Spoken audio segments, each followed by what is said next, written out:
South Pars, where a third of the world's gas sleeps beneath the Persian Gulf.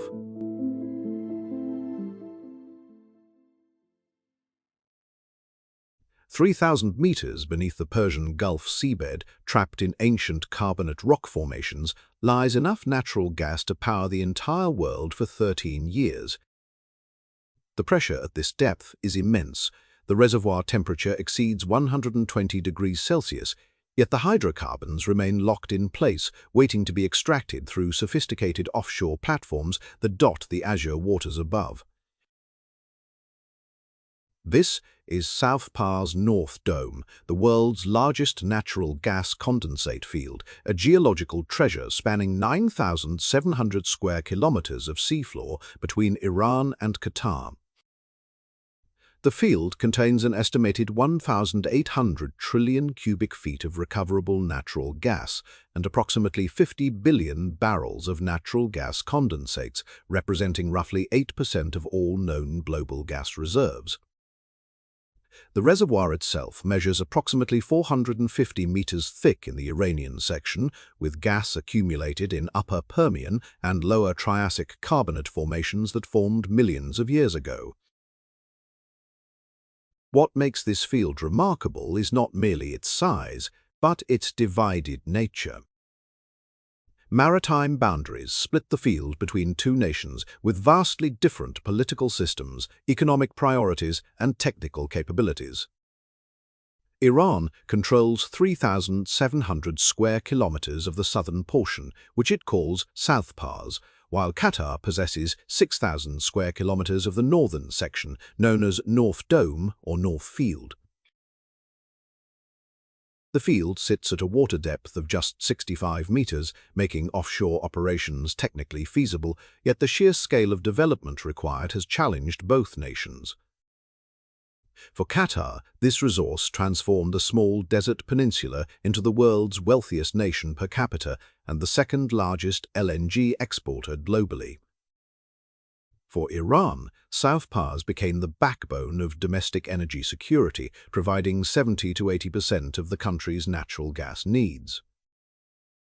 But in March 2006, this critical energy infrastructure became a battlefield, forever changing how the world views the vulnerability of its gas supply. The story of this massive gas field begins with two separate discoveries nearly 2 decades apart, each revealing a different portion of the same geological treasure. In 1971, Shell was conducting oil prospecting operations approximately 100 kilometers off Qatar's northeastern coast when the Northwest Dome 1 well encountered something unexpected: vast quantities of natural gas. At the time, for a newly independent Qatar still rich in oil revenues, natural gas was considered almost worthless, lacking both local markets and export infrastructure. The Iranian portion remained undiscovered for another 19 years. In 1990, the National Iranian Oil Company drilled an appraisal well in waters south of the maritime boundary and struck the same geological formation. The well encountered gas reservoirs in Upper Permian and Lower Triassic carbonates, confirming that the field extended into Iranian territorial waters. Iran named its portion South Pars, while Qatar retained the name North Dome for its section. The geological origin of this extraordinary accumulation traces back millions of years to the formation of the Qatar Arch, a major structural feature in the Persian Gulf, bounded by the Zagros Fold and Thrust Belt. Early Silurian dart shales were identified as the main source rock, having generated hydrocarbons that migrated upward and became trapped in the overlying carbonate reservoirs. The pressure and temperature conditions at depth created a gas condensate field, meaning the reservoir contains both natural gas and liquid hydrocarbons that condense out when brought to the surface. Qatar began serious development first, establishing Qatar Gas in 1984 to build LNG export capabilities. Phase 1 of North Dome development commenced in 1991, producing 800 million cubic feet per day primarily for local utilities. Iran's development lagged significantly, with South Pars gas production not beginning until December 2002 with Phase 2, which produced 1 billion cubic feet per day. Iran ambitiously planned 24 development phases, but Western sanctions, technical challenges, and mismanagement would severely hamper progress. Chapter 3: Geological and Technical Complexity.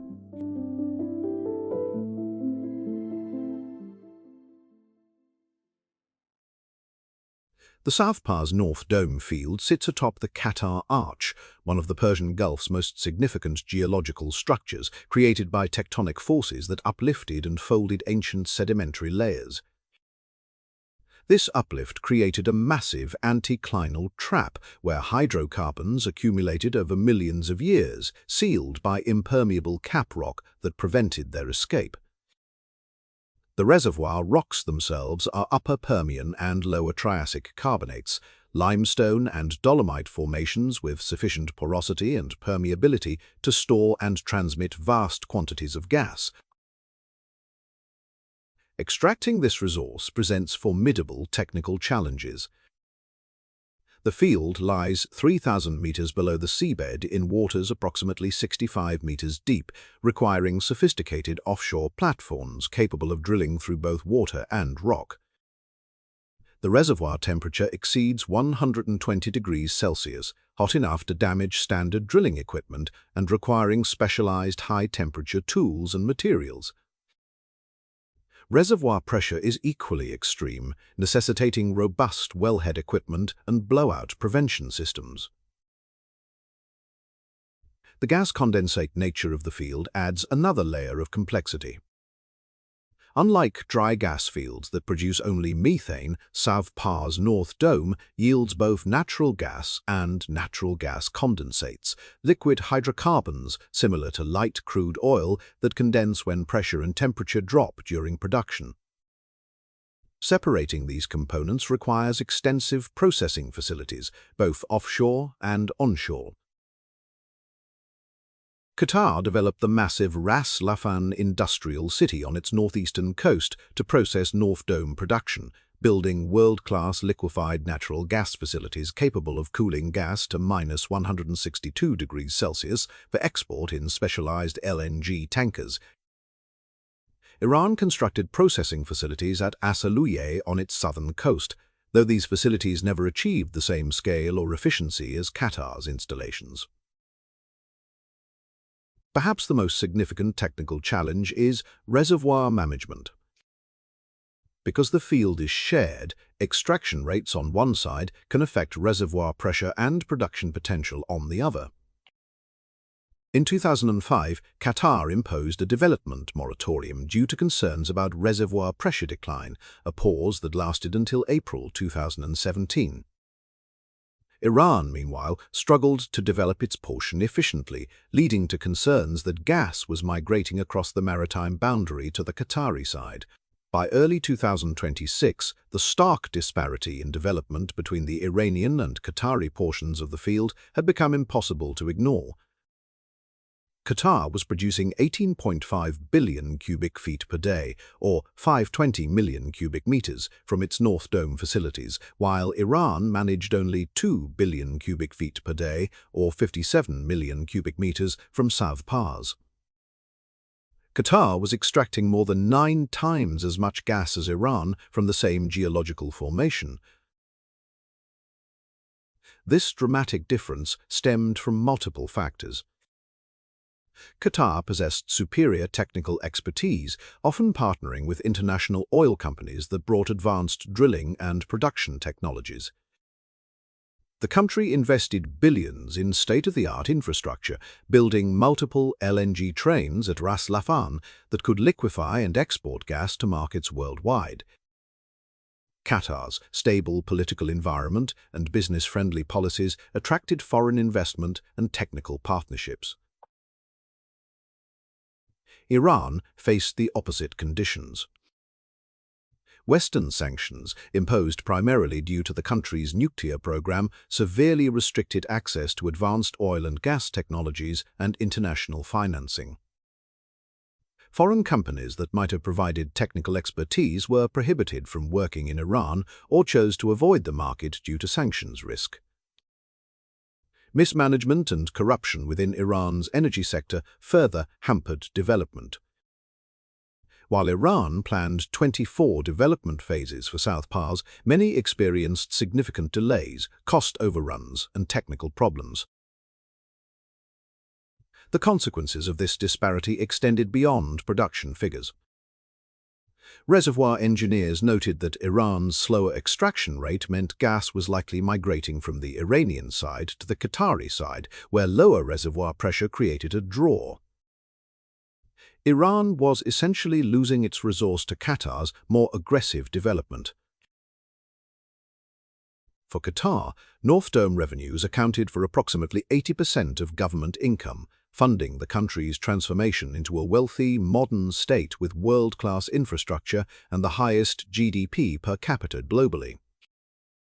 For Iran, South Pars remained critical but underutilized, providing 70 to 80% of domestic natural gas needs for electricity generation and heating, yet never achieving its full potential. The field became a symbol of Iran's economic frustration, representing both vast natural wealth and the inability to fully exploit it. Chapter 5. The March 2026 Attacks.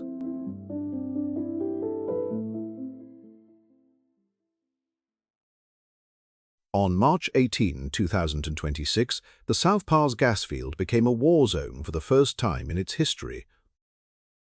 Israeli forces launched precision airstrikes against Iranian facilities at South Pars, marking the first attack on Iranian natural gas production infrastructure in the escalating Israel-Iran conflict. The strikes damaged facilities representing approximately 12% of Iran's total gas production capacity and halted output at 2 refineries with combined capacity of 100 million cubic meters per day.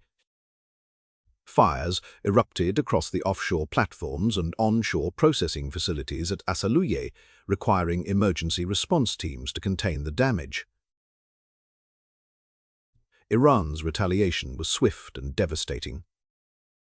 Within hours, Iranian missiles struck Qatar's Ras Laffan industrial city, causing extensive damage to the world's second-largest LNG export hub. Iran also attacked Saudi refineries in Riyadh and other Gulf energy facilities, transforming a bilateral conflict into a regional crisis. The Islamic Republic immediately halted gas flows to Iraq, which depended on Iran for 33 to 40% of its gas and power needs, creating an immediate humanitarian crisis. Global energy markets convulsed. International oil prices jumped from $103 to $108 per barrel within hours of the attacks. European natural gas prices increased 7% as traders realized that Qatari LNG exports, critical for European energy security, were now threatened. Global stock markets declined sharply, with Japan's Nikkei index falling over 3% in a single day. Qatar was forced to declare force majeure on long-term LNG contracts with Italy, Belgium, South Korea and China, with some analysts predicting disruptions could last up to 5 years. The attacks on South Pars and Ras Laffan represented a fundamental shift in Middle Eastern conflict dynamics. For decades, both sides had largely avoided targeting critical energy infrastructure, understanding that such attacks could trigger global economic crises. The March 2026 strikes shattered that unwritten rule. The world's largest gas field, once a symbol of geological abundance and economic opportunity, had become a strategic target. The attacks demonstrated that in modern warfare, energy infrastructure representing trillions of dollars in reserves and supporting millions of lives could be destroyed in minutes. South Pars would never again be viewed as merely an energy asset, but as a potential flashpoint in global geopolitics. The immediate aftermath of the March 18, 2026 attacks rippled across the Middle East with devastating speed. Within hours of the Israeli strikes on South Pars, Iran launched retaliatory attacks against multiple targets across the Persian Gulf region. The primary target was Qatar's Ras Laffan industrial city, the world's largest LNG processing hub, which suffered extensive damage to critical infrastructure. Iran also struck Saudi refineries in Riyadh and other Gulf energy facilities, transforming a bilateral conflict into a regional energy crisis. The economic shockwaves were immediate and severe. International oil prices jumped from $10.03 to $108 per barrel within the first trading day. European natural gas prices, already volatile due to ongoing geopolitical tensions, surged by 7% as markets absorbed the reality that a significant portion of global LNG supply was suddenly offline. Global stock markets reacted with panic, with Japan's Nikkei index plummeting over 3% and similar declines registered across European and American exchanges.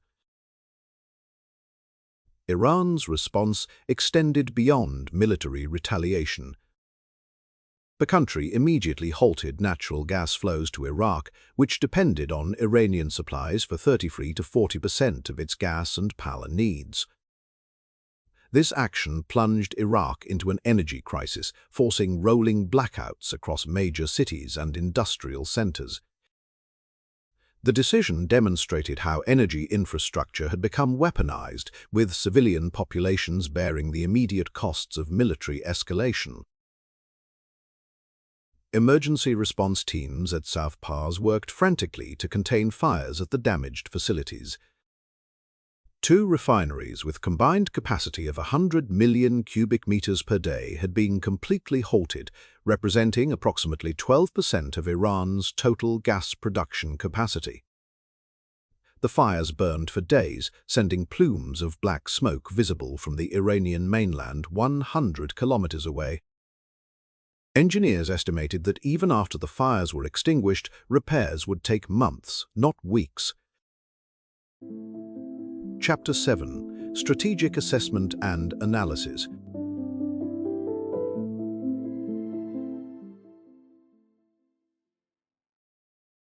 In the weeks following the attacks, energy analysts and military strategists worked to understand the full implications of what had occurred. The Israeli operation represented the first time in the Israel-Iran conflict that natural gas production infrastructure had been deliberately targeted, marking a significant escalation in the types of assets considered legitimate military objectives. Intelligence assessments revealed the precision and planning behind the strikes, which had targeted specific processing facilities to maximize disruption while potentially avoiding environmental catastrophe from uncontrolled gas releases. The attacks exposed fundamental vulnerabilities in offshore energy infrastructure. Despite being located 100 kilometers offshore in 65 meters of water depth, the South Pars facilities proved accessible to modern precision weapons. The platforms, processing equipment, and pipeline networks that had cost billions of dollars to construct offered minimal protection against aerial assault. This realization sent shockwaves through the global energy industry as similar facilities from the North Sea to Southeast Asia suddenly appeared vulnerable. Analysis of the production disruptions revealed the extent of damage to Iran's energy security. With South Pars providing 70 to 80% of Iran's domestic natural gas needs, the loss of 12% of total production capacity created immediate shortages. Iranian cities experienced power cuts as gas-fired electricity generation plants struggled with reduced fuel supplies. Industrial facilities dependent on natural gas feedstock curtailed operations, compounding the economic impact. For Qatar, the damage to Ras Laffan forced the country to declare force majeure on long-term LNG contracts with Italy, Belgium, South Korea, and China. Analysts predicted these disruptions could last up to 5 years for some contracts, fundamentally reshaping global LNG supply chains. Countries that had relied on Qatari gas were forced to seek alternative suppliers, driving up prices and creating new geopolitical dependencies. The shared nature of the South Pars North Dome field added another layer of complexity to the analysis. Damage to reservoir pressure from the attacks could potentially affect production on both sides of the maritime boundary. The March 2006 attacks on South Pars and the retaliatory strikes on Qatari facilities fundamentally altered global perceptions of energy security and infrastructure vulnerability. For decades, major energy installations had been viewed as largely off-limits in regional conflicts due to their economic importance and potential environmental consequences. The deliberate targeting of the world's largest gas field shattered this assumption, establishing a new precedent that would influence military planning and energy policy for years to come. The cultural and psychological impact within Iran was profound.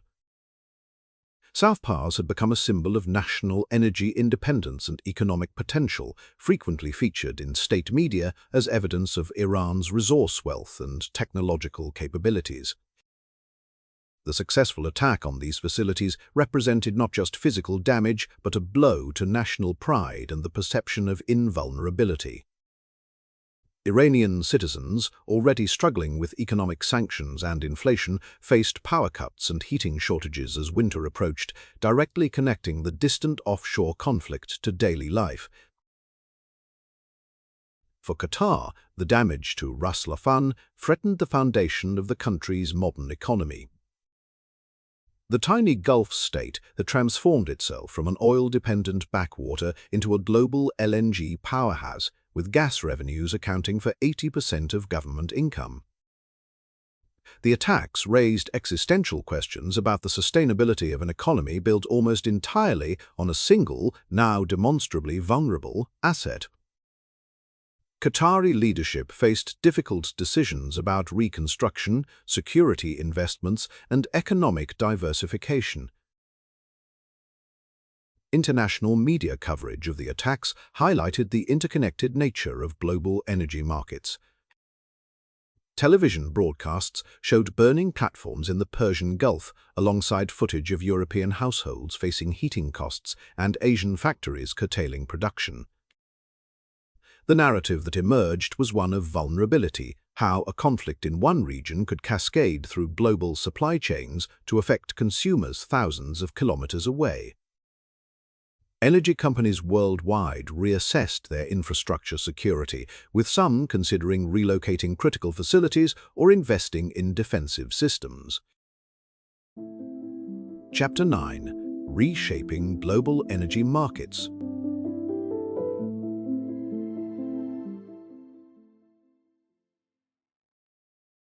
The long-term consequences of the March 2026 attacks extended far beyond the immediate production disruptions, fundamentally reshaping global natural gas markets and energy security strategies.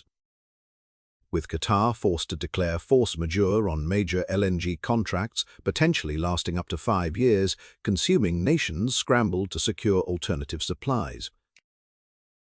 The United States, already the world's largest LNG exporter, accelerated export terminal construction to fill the supply gap. Australia, another major LNG producer, found itself with unprecedented bargaining power as Asian customers sought long-term supply agreements. European nations, which had been working to diversify away from Russian gas following earlier geopolitical tensions, now faced a second major supply disruption. The 7% spike in gas prices following the attacks proved to be just the beginning, as sustained supply constraints drove prices higher throughout 2026 and into 2027. Countries invested heavily in LNG import terminals, storage facilities, and pipeline connections to neighboring states, infrastructure projects that would take years to complete but were deemed essential for energy security. For Iran, the attacks accelerated a painful reckoning with decades of mismanagement and underinvestment in South Pars development. While Qatar had been producing 18.5 billion cubic feet per day from its portion of the field, Iran had managed only 2 billion cubic feet per day, a disparity of more than 9-1. Western sanctions had prevented access to advanced drilling and processing technology, but corruption and bureaucratic inefficiency had also played significant roles. The damage from the attacks, combined with the loss of production to Qatar's more efficient extraction, represented billions of dollars in lost revenue that Iran could not afford. The environmental consequences of the attacks also emerged over time. While the immediate fires were eventually contained, concerns arose about long-term damage to the reservoir and potential methane leaks from damaged infrastructure. Methane, a greenhouse gas far more potent than carbon dioxide, could be escaping from compromised wellheads and pipelines 3,000 meters below the seabed. International environmental organizations called for independent assessments, but the ongoing conflict made such inspections impossible. The South Pass North Dome gas field stands today as a testament to both the immense potential and profound vulnerability of modern energy infrastructure. Holding approximately 8% of the world's natural gas reserves, enough to supply global needs for 13 years, this geological formation beneath the Persian Gulf remains central to global energy security despite the damage inflicted in March 2026. The field's legacy has evolved from a story of resource wealth and development to a cautionary tale about the weaponization of energy infrastructure in regional conflicts. The physical scars of the 2026 attacks remain visible in the Persian Gulf. Reconstruction efforts at both South Pass and Ras Laffan continue, with some facilities still operating at reduced capacity years after the strikes. The attacks demonstrated that even the world's most valuable energy assets, located 100 kilometers offshore in international waters, offer no sanctuary from modern precision weapons. This realization has forced a global reassessment of energy infrastructure security, with billions invested in defensive systems, redundancy, and geographic diversification. For students of energy geopolitics, South Pass North Dome represents a case study in how shared transboundary resources can create both cooperation and conflict. The field has been simultaneously a source of economic interdependence between Iran and Qatar and a flashpoint for regional tensions. Qatar's success in developing its portion into a global LNG empire, while Iran struggled with sanctions and mismanagement, illustrates how political and technical factors can create vast disparities in resource exploitation from the same geological asset. The field's future remains uncertain. As of 2026, the reservoir still holds vast quantities of natural gas in its 450-meter thick carbonate formations, but questions persist about long-term reservoir management, pressure maintenance, and equitable extraction rates. The attacks have complicated these technical challenges with geopolitical ones, as trust between stakeholders has eroded and military considerations now influence development decisions. Ultimately, South Pass North Dome will be remembered as the place where energy infrastructure vulnerability became undeniable, where the world's largest gas field became a battlefield, and where the future of global energy security was forever changed.